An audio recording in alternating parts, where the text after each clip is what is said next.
Hello students, welcome back to the channel again. तो आज हम लोग पढ़ने वाले हैं 12th क्लास का चैप्टर 5th, जो कि हमारे कंटिन्यूटी एंड डिफरेंशिएबिलिटी। तो ये चैप्टर स्टार्ट होता है हमारा क्लास 11 से। कौन सा चैप्टर है? जो कि हमारा था लिमिट एंड डेरिवेटिव, जो हम लोग पहले क्लास 11 में पढ़ चुके हैं। तो उसी का थोड़ा सा एक्सटेंशन चैप्टर है ये, जिसमें हम लोग पढ़ेंगे कंटिन्यूटी एंड डिफरेंशिएबिलिटी। इसमें लिंक आता है हमारा डिफरेंशिएशन का भी लिंक आता है, एंड किसी एक ग्राफ से भी लिंक करके हम लोग समझेंगे, हर एक चीज समझेंगे with questions and with important formulas हम लोग सब करते हुए चलेंगे। तो स्टार्ट करते हैं हम लोग चैप्टर। तो हमेशा की तरह हम लोग चैप्टर के नाम से शुरुआत करते हैं। कैसे कि चैप्टर का नाम है हमारा कंटिन्यूटी एंड डिफरेंशिएबिलिटी। तो कंटिन्यूटी क्या होता है, डिफरेंशिएबिलिटी क्या होता है, पहले हम यही समझ लेते हैं। तो कंटिन्यूटी के समझने के लिए, जैसे हम लोग अगर कहें कि हमारे पास एक ग्राफ है जो कि बनाया गया है कुछ लगभग इस तरीके से। ये हमारा एक्स एक्सिस हो गया, ये वाई एक्सिस हो गया, एंड ये ग्राफ की लाइन हो गई। एंड ये आप लोग को दिख भी रहा होगा कि ये कंटिन्यूअस लाइन है, कहीं से टूट नहीं रही है। और अगर मैं एक और एग्जांपल दूं ग्राफ का, कि वो एग्जांपल लगभग कुछ इस तरीके से हो गया एंड थोड़ा सा इस तरीके से हो गया। यहाँ पे आप लोग को साफ साफ दिख रहा होगा, यहाँ पे ग्राफ टूट चुका है। ये हमारा हो गया डिसकंटिन्यूअस, हो गया डिसकंटिन्यूअस, एंड ये हो गया कंटिन्यूअस। तो ये सब चीजें ही हम लोग पढ़ने वाले हैं। अगर हम कंटिन्यूअस ग्राफ की लैंग्वेज में बात करें, तो कंटिन्यूअस लाइन वो होती है, या कंटिन्यूअस इक्वेशन वो होती है जिसको हम लोग बिना पेन उठाए एक लाइन से ऐसी बना दें। जैसे इसको हमने बिना पेन उठाए एक लाइन से ऐसी बना दिया।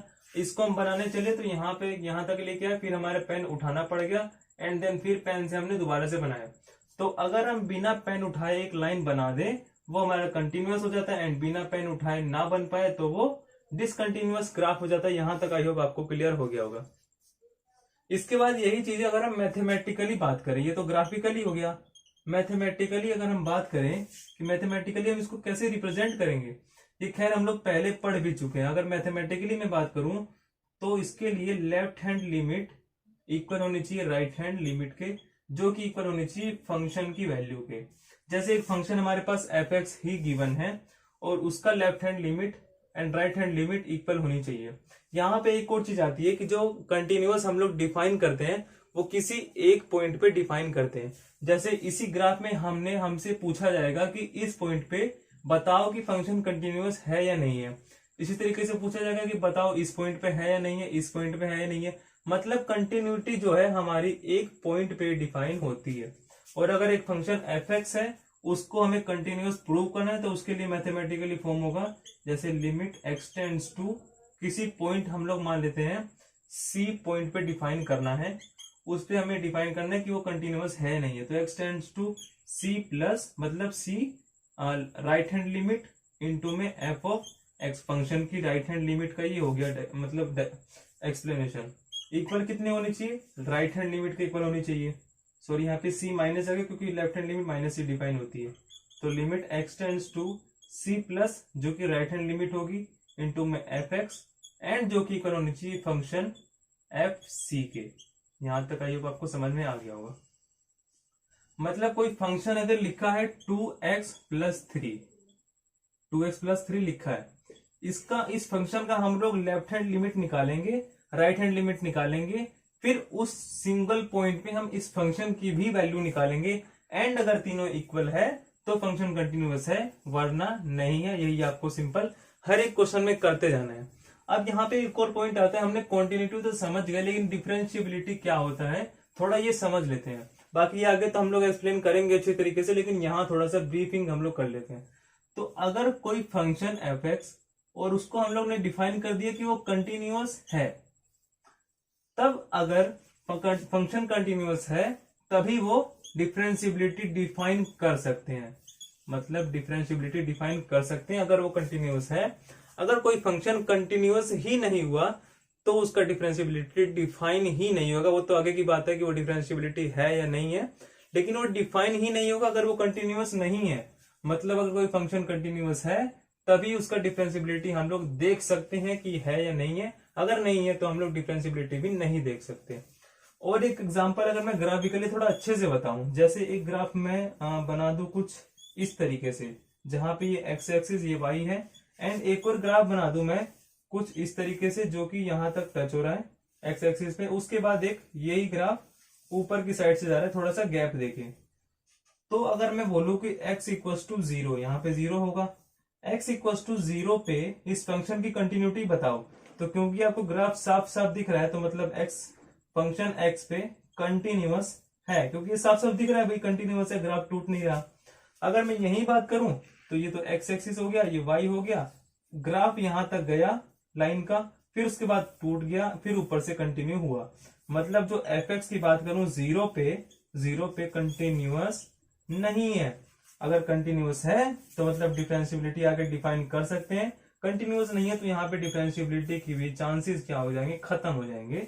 यहां तक आई होप सबको क्लियर हो गया होगा। हम लोग पढ़ेंगे कुछ एग्जांपल के साथ, टॉपिक क्लियर करते हुए चलेंगे हम लोग। तो वही उसी से रिलेटेड हम लोग 2 क्वेश्चन करते हैं जिससे हमारे कंसेप्ट एकदम क्लियर हो जाएंगे। 2 क्वेश्चन में एक तो मैंने इजी सा क्वेश्चन लिया, एक क्वेश्चन थोड़ा सा टफ लिया जिसमें बच्चों को बहुत ज्यादा कंफ्यूजन होती है। पहला क्वेश्चन आसान है, इसमें क्या है, fx हमारे पास 5x माइनस 3 गिवन है, हमें प्रूव करना है कि ये कंटिन्यूअस है at x equal to 0 and x equal to 5। पहले इस पे प्रूव करेंगे फिर इस पे प्रूव करेंगे। पहले हम लोग लेते हैं x इक्वल टू 0 पे, देखते हैं कंटिन्यूअस है या नहीं है। अब fx हमारे पास है कितना, 5x माइनस 3। मैंने क्या कहा था, अगर कंटिन्यूअस प्रूव करना है तो हमारे पास LHL इक्वल्स टू RHL होना चाहिए and equals to function at C होना चाहिए।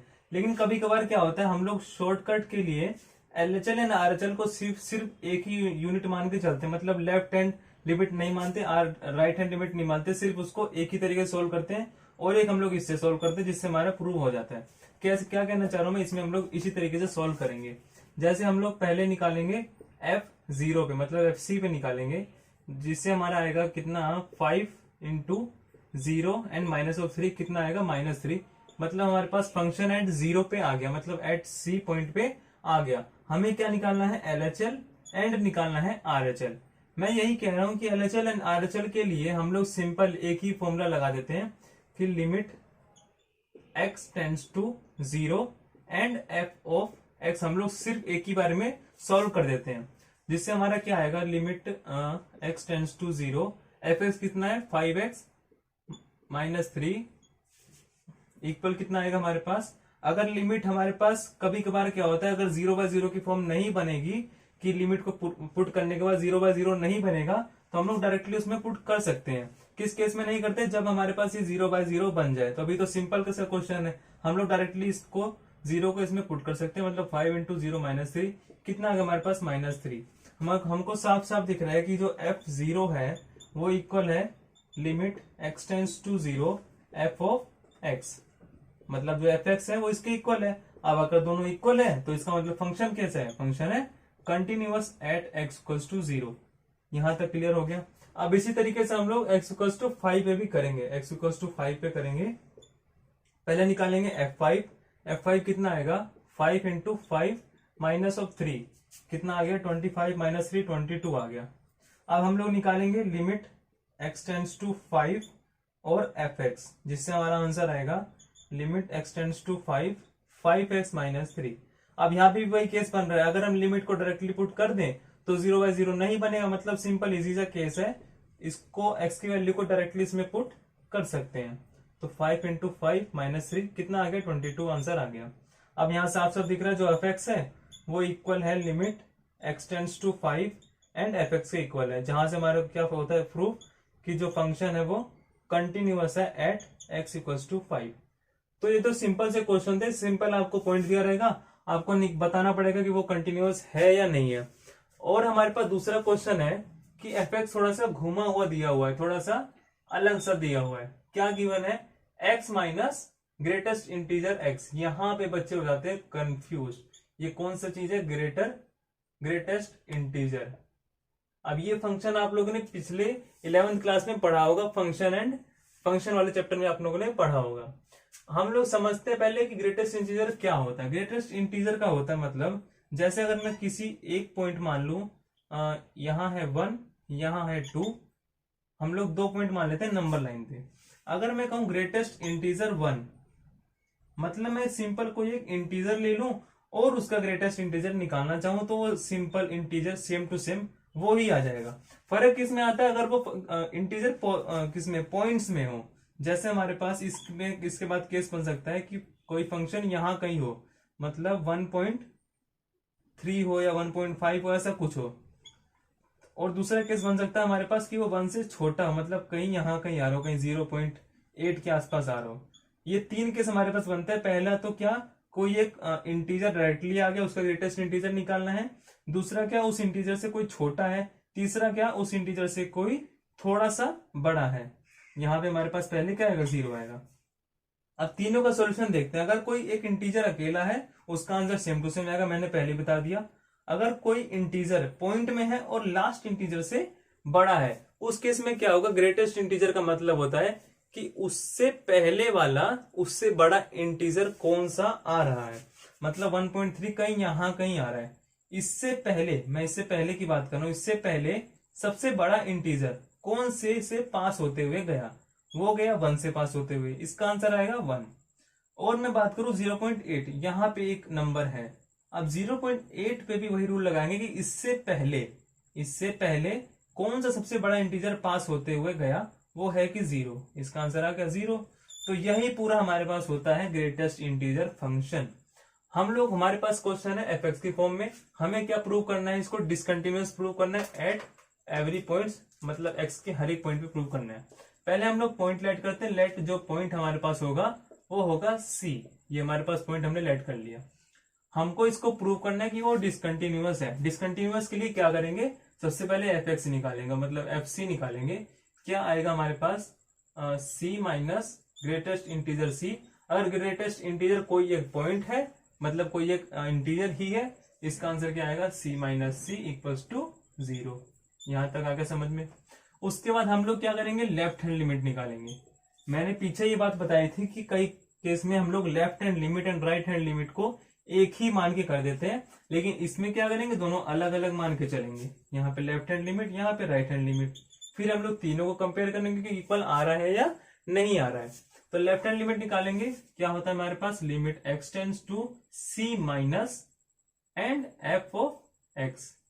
यहाँ पे हम लोग एफ एक्स ही रख लेते हैं।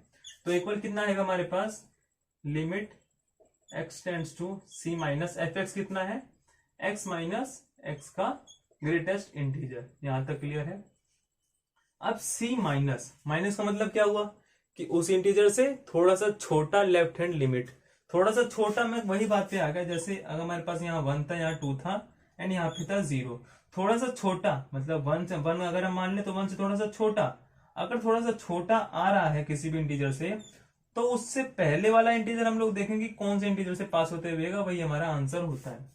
तो यहाँ पे क्या होगा, x तो x ही आएगा। लेकिन यहीं पे हमारे पास आगे कंसेप्ट क्या, कि जो x मोड x का ग्रेटेस्ट इंटीजर होगा, क्योंकि x की वैल्यू c माइनस है, लेफ्ट हैंड लिमिट निकाल रहे हैं, तो वो होगा x माइनस 1। यहाँ पे वही हुआ था, x माइनस 1 हो गया था कि अगर 1 से छोटा है तो उससे पहले वाला इंटीजर होगा। यहाँ पे x माइनस 1 हो गया। इसी तरीके से यहाँ पे x माइनस 1 होगा। यहाँ पे क्या होगा, x minus x plus 1 equals to क्या हो जाएगा, x कट गया, आ गया आंसर 1। अब हमें साफ साफ तो दिख गया यहाँ पे कि एफ एक्स जो है वो लेफ्ट हैंड लिमिट के इक्वल नहीं है, इसका मतलब ये कंटिन्यूअस नहीं है। लेकिन फिर भी हम लोग राइट हैंड लिमिट निकाल लेंगे, क्योंकि हमें शो करके दिखाना है। ये राइट हैंड लिमिट निकालेंगे कैसे, limit x tends to C plus f of x, जो कि इक्वल कितना होगा, limit x tends to C plus x minus x का ग्रेटेस्ट इंटीजर। अब ये थोड़ा सा सिंपल होगा, सी प्लस है मतलब 1.3 थोड़ा सा बड़ा है, उससे बड़ा है, तो आंसर क्या होगा, वो ही इंटीजर होगा, मतलब x माइनस एक्स हो जाएगा। इक्वल कितना आ गया, 0 आ गया। अब यहाँ पे दिख रहा है साफ साफ कि जो f ऑफ c है वो इक्वल है राइट हैंड लिमिट के, जो कि इक्वल नहीं है लेफ्ट हैंड लिमिट के। यहां से क्या प्रूव हो गया कि जो एफ एक्स है वो डिसकंटिन्यूअस है at every point of x, क्योंकि हमने पॉइंट तो डिफाइन पहले नहीं किया था, एवरी पॉइंट ऑफ एक्स। यहां तक आई होप आपको क्वेश्चन करना तो आ गया होगा, कंटिन्यूअस का अच्छी तरीके से समझ में आ गया होगा। हम लोग बढ़ेंगे अब थोड़े से अगले टॉपिक पे। तो भाई आ चुके हम लोग अगले टॉपिक पे, कौन सा हमारा है, अलजेब्रा ऑफ कंटिन्यूअस फंक्शन। इसमें हम लोग क्या पढ़ेंगे कि अगर हमारे पास दो फंक्शंस है, एक है f एंड एक है g, हमारे पास दो फंक्शंस है और हमें ये गिवन है कि जो फंक्शन f है वो कंटिन्यूअस है एट पॉइंट c, और ये भी गिवन है कि जो फंक्शन g है वो भी कंटिन्यूअस है एट पॉइंट c। तो हमारे पास f plus g, f minus g, f into g and f divide by g, ये चार ही केसेस बनते हैं। एंड इन चारों केसेस में क्या कंडीशन होगी, वो कंटिन्यूअस होगा या नहीं होगा, ये चीज हम लोग इसमें पढ़ेंगे। तो f plus g and f minus g, इसमें भी क्या होगा, सब कुछ क्या होगा, कंटिन्यूअस होगा एट एक्स प्लस टू सी, सिंपल। इसी तरीके से एफ इंटू जी, इसमें भी क्या होगा हमारे पास, कंटिन्यूअस होगा, ठीक है, कंटिन्यूअस होगा एट एक्स इक्वल्स टू सी। अब इसमें क्या अलग बता दिया, अलग अलग कुछ नहीं है, सारे केसेस में यही होगा कि जो कंटिन्यूअस होगा वो किस पे होगा, एक्स इक्वल्स टू सी, चाहे हम प्लस करें, चाहे डिवाइड करें, चाहे माइनस करें, चाहे कुछ भी करें हम लोग, क्या होगा, फंक्शन कंटिन्यूअस होगा एट एक्स इक्वल्स टू सी। अब इन सब चीजों से हमारे पास कैसे क्वेश्चन आते हैं, कैसे क्या चीजें होती है, वो डिस्कस करेंगे हम लोग इस क्वेश्चन से। तो अब हम लोग डिस्कस करते हैं अगला क्वेश्चन। क्या हमारे पास, हमको कंटिन्यूटी डिस्कस करनी है कौन से फंक्शन में, sine x plus cos x, simple सा फंक्शन है। अब ये चीज हमारे यहाँ पे यहीं से आती है, कैसे आती है कि हमारे पास sine x and cos x, अगर हम दो फंक्शन मान ले, इसको हम लोग मान ले जी एक्स, इसको मान ले एच एक्स। अगर हमने ये प्रूव कर दिया कि जी एक्स कंटिन्यूअस है एंड अलग से प्रूव कर दिया कि एच एक्स भी कंटिन्यूअस है, तो दोनों का प्लस करके भी वो क्या होगा, फंक्शन कंटिन्यूअस ही होगा। यहाँ पे हमने पहले ही देख चुके हैं सब लोग। हम लोग क्या करेंगे, पहले प्रूव करेंगे जी एक्स को। उससे पहले हम लोग एक पॉइंट मान लेंगे, क्या कि लेट पॉइंट सी मान लेंगे कि जिसपे हमारे फंक्शन हम लोग प्रूव करने वाले हैं। तो सी पॉइंट के चलते हम लोग क्या प्रूव करेंगे, पहले जी एक्स को प्रूव करेंगे। यहाँ पे हम लोग पुट करेंगे जी ऑफ सी पुट करेंगे, क्योंकि एफ ऑफ एक्स ही तो होता है हमारे पास, एफ ऑफ सी। तो जी सी कितना आ गया, साइन सी, सिंपल सा आ गया। अब हम लोग प्रूव करेंगे लिमिट के साथ, limit x tends to zero, f of f नहीं, यहाँ पे जी ऑफ एक्स हो गया। अब इसके इक्वल क्या करेंगे हम लोग इसके लिए क्या करते हैं कि c को मान लेते हैं कि c equals to x plus h है। ये हमने क्यों माना, क्योंकि यहाँ पे हमारी पहली बात दो फंक्शन आ जाएंगे, दूसरी बात कि यहाँ पे h टेंड्स टू जीरो ही है, मतलब h एक बहुत ही छोटी क्वांटिटी है जो कि हमारे फॉर्मूले में पुट करके थोड़ा सा इजी बना देगी फॉर्मूला। तो यहाँ पे अगर h को जीरो पुट कर देंगे तो c इक्वल हो जाएगा x के, जो कि सिंपल सा हमने जो कि लेट किया है। तो हम लोग क्या करेंगे, यहाँ पे साइन लेट कर लेंगे, limit x tends to zero, और जो gx था वो क्या था हमारे पास, साइन x था, साइन x था यहां तक, ठीक है। अब हम लोग पुट करेंगे limit h tends to zero. यहाँ पे लिमिट क्या हो गई, चेंज हो गई, यहाँ पे x टेंड्स टू जीरो था एंड यहाँ पे यहाँ पे c था, एंड यहाँ पे क्या हो गया, h टेंड्स टू जीरो हो गया, और लिमिट चेंज होकर क्या हो गई, sine of x plus h हो गई। अगर ये स्टेप आपको समझ में आ गया तो पूरा क्वेश्चन आसान बन जाएगा। अब यहाँ पे साइन एक्स प्लस एच हो गया, इसको सिर्फ एक्सपेंड करना है एंड इसमें जीरो पुट करना है, तो क्वेश्चन तो सिंपल ही बन गया। तो limit x h tends to zero, sine x into cos y plus cos x into में साइन वाई, ये हमने एक्सटेंड करते नीचे आ गया 1। अब इक्वल हम अगर हम लोग एच की वैल्यू जीरो अंदर पुट करें, तो क्योंकि एच जीरो है, एक्स नहीं है, तो यहाँ पे sine x same to same बना रहेगा, इंटू में कॉस जीरो हो गया 1, प्लस में cos x, यहाँ पे cos x ऐसे बना रहेगा, इंटू में साइन जीरो हो गया 0, जो कि कितना आ गया हमारे पास, साइन x आ गया। एंड यहाँ पे क्योंकि x कितनी भी थी हमारे पास, c थी, तो अगर मैं बात करूं limit x tends to c पे, तो साइन x कितना हो गया, साइन c आ गया। यहाँ पे क्या हो गया हमारे पास, जो साइन c मतलब limit x tends to c g c वाली लिमिट है वो इक्वल होगी जी सी की। यहाँ से हमारा प्रूव होगा कि function is continuous at x equals to c। यहां तक आई होप आपको क्लियर होगा। इसी तरीके से हम लोग प्रूव करेंगे एच एक्स को, एच एक्स की वैल्यू पहले निकालेंगे एच सी पे, जो कि आएगी कॉस सी। फिर हम लोग करेंगे लिमिट लगा के, limit h x tends to c and हमारे पास एच ऑफ सी हो गया। उसके बाद हम लोग पुट करेंगे आगे limit of h tends to c and यहाँ पे कॉस सी होगा।